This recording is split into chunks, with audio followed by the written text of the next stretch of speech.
Richard Wiseman जो कि एक साइकोलॉजिस्ट हैं, उन्होंने अपनी यूनिवर्सिटी हार्टफोर्डशायर में एक बहुत ही इंटरेस्टिंग एक्सपेरिमेंट डेमोन्स्ट्रेट किया।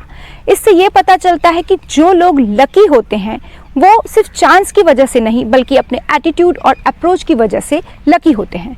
उन्होंने सारे न्यूज़पेपर्स और मैगजीन्स में एक एडवर्टाइजमेंट दी कि जो लोग अपने आप को लकी समझते हैं और जो लोग अपने आप को अनलकी समझते हैं वो उनसे कांटेक्ट करें। उन्होंने एक रिसर्च किया। करीब 400 लोगों ने इस रिसर्च में पार्ट लिया जिनकी एज 18 से 80 साल तक की थी और जो अलग अलग सोशल और इकोनॉमिकल ग्रुप से बिलोंग करते थे। उनमें से कुछ कंपनीज के सेक्रेटरीज, स्टूडेंट्स, एम्प्लॉयज, इवन हाउसवाइफ्स भी थी। वाइजमैन ने इन सभी लोगों को एक न्यूज़पेपर की कॉपी दी और कहा कि इस न्यूज़पेपर में कितनी इमेजेस हैं वो आपको सर्च करनी है। जो लोग अपने आप को अनलकी समझते थे उन्होंने करीब 2 मिनट्स लिए और इसका आंसर दिया, लेकिन जो लोग अपने आप को लकी समझते थे उन्होंने कुछ ही सेकंड्स में इसका आंसर दे दिया। क्या आप बता सकते हैं ऐसा क्यों हुआ होगा? क्योंकि वाइजमैन ने बहुत ही चालाकी से इस न्यूज़पेपर के सेकंड में एक एडवर्टाइज रखी थी और उसमें साफ लिखा था, काउंट करना बंद करो, इस पूरे न्यूज़पेपर में 47 इमेजेस हैं। ये मैसेज सभी कॉपीज में था। जो लोग अपने आप को अनलकी समझते थे उन्होंने इस मैसेज को भी काउंट किया और आगे काउंट करते गए, बल्कि जो लोग अपने आप को लकी समझते थे उन्होंने वहीं स्टॉप करके तुरंत इसका आंसर दे दिया।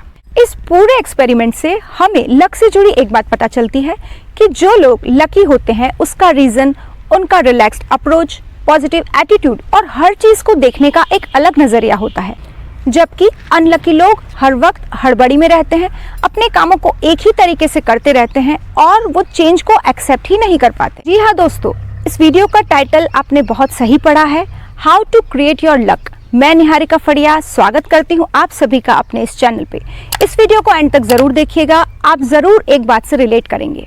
मैं यहाँ कोई डोरे, धागों या तावीज़ की बात करने नहीं आई हूँ, बल्कि लक के पीछे क्या साइंस होता है वो समझाने आई हूँ। तो आइए देखते हैं लक क्या होता है और इसका इम्पैक्ट क्या होता है। हम बेसिकली लक को 3 कैटेगरीज में डिवाइड कर सकते हैं। Number 1 is circumstantial luck. मैं अपने फ्रेंड के साथ किसी और की बर्थडे पार्टी में गई, वहाँ मेरा इंट्रोडक्शन किसी के साथ हुआ, हम एक दूसरे को लाइक करने लगे, रोमांटिकली इन्वॉल्व हुए और इवेंचुअली हमारी मैरिज हो गई।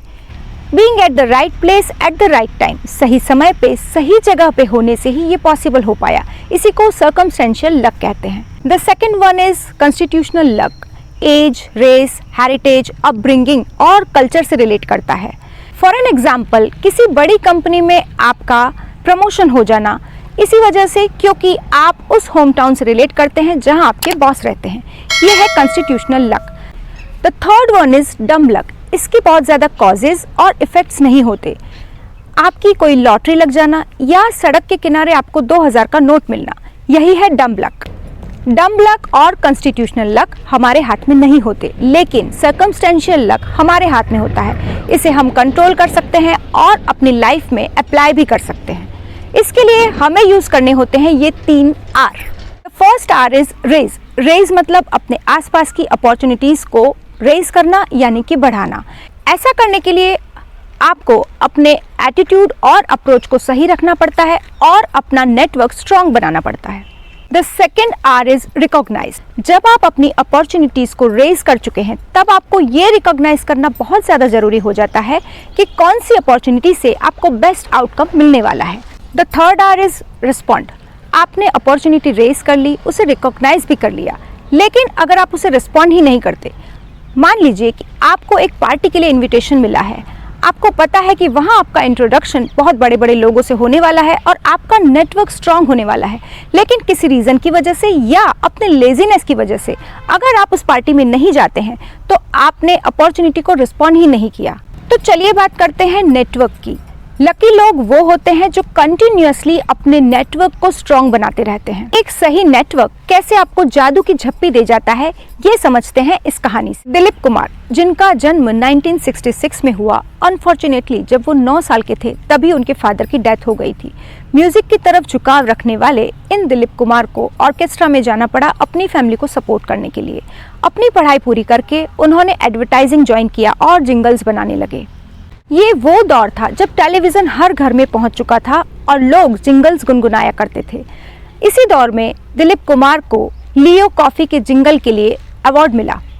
उनके बहुत से जानने वालों में से उनकी एक दोस्त थी शारदा तिलक।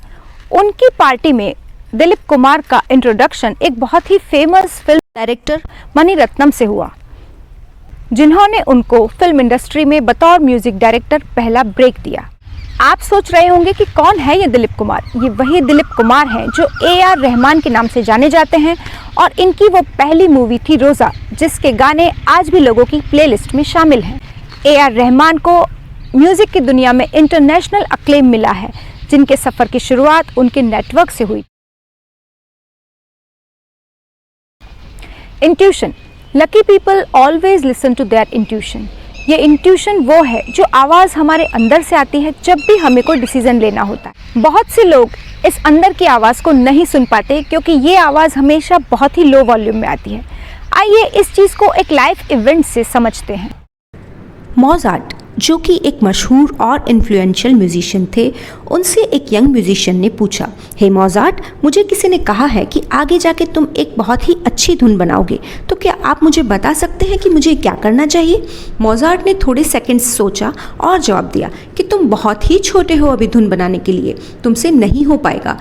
तो उस यंग म्यूजिशियन ने आर्ग्यू करते हुए कहा कि आप भी तो 10 साल के थे जब आपने पहली धुन बनाई थी। तो मोजार्ट ने हंस के कहा, हाँ बिल्कुल, पर मैं किसी से पूछने भी तो नहीं गया था ना। तो guys, always follow your intuitions. Experiments. Lucky people go out of their comfort zone and do new things. Always आपको चीज़ों को करने के या अपने कामों को करने के तरीकों में चेंज करना चाहिए, एक्सपेरिमेंट्स करते रहना चाहिए।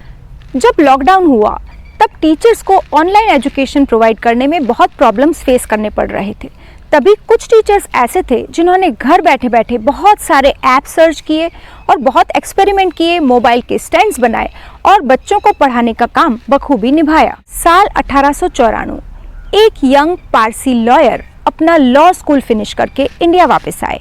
कोर्ट में फैक्ट्स को तोड़ मरोड़ के पेश करना उन्हें जमा नहीं, तो उन्होंने वकालत छोड़ दी और एक फार्मेसी में केमिकल असिस्टेंट की जॉब करने लगे, जहां उन्हें पता चला कि सर्जिकल टूल्स इंग्लैंड से इंपोर्ट होते हैं और उसमें बहुत सारे प्रॉब्लम्स होते हैं। लोन लेके उन्होंने सर्जिकल टूल्स बनाना शुरू किया, पर उनकी किस्मत खराब थी। मार्केट में सिर्फ मेड इन इंग्लैंड टूल्स ही चलते थे और उन्हें अपना बिजनेस बंद करना पड़ा।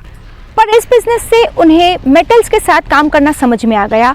उन्होंने फिर से लोन लिया और एक नया काम, लॉक बनाने का काम शुरू किया। उनका नाम था आर्शिडेर गोदरेज, जिनकी कंपनी के सेफ्स और लॉक्स हम आज भी अपनी कीमती चीज़ों को संभालने के लिए यूज़ करते हैं। तो गाइज, इस वीडियो में आपने जाने टोटल 3 स्टेप्स जो आपको गुड लक के करीब ले जाने में इम्पॉर्टेंट रोल प्ले करते हैं। टोटल 13 स्टेप्स हैं जिनसे आप अपना लक क्रिएट कर सकते हैं। गाइज, ये वीडियो अश्विन सांघी, जो कि इंडिया के अमेजिंग ऑथर हैं, उनकी book 13 step of bloody good luck की समरी है। अगर आप इस बुक को परचेस करना चाहते हैं तो वीडियो के डिस्क्रिप्शन में आपको हिंदी और इंग्लिश दोनों एडिशंस की लिंक मिल जाएगी। तो दोस्तों, इस वीडियो में अगर आप अब तक बने हुए हैं तो इस वीडियो को लाइक कर दीजिए और हमारा चैनल सब्सक्राइब करके बेल आइकन दबा दीजिए ताकि YouTube आपको नोटिफाई करता रहे। तो मिलते हैं नेक्स्ट वीडियो में, तब तक के लिए घर पे रहिए, सुरक्षित रहिए, टेक केयर, बाय बाय।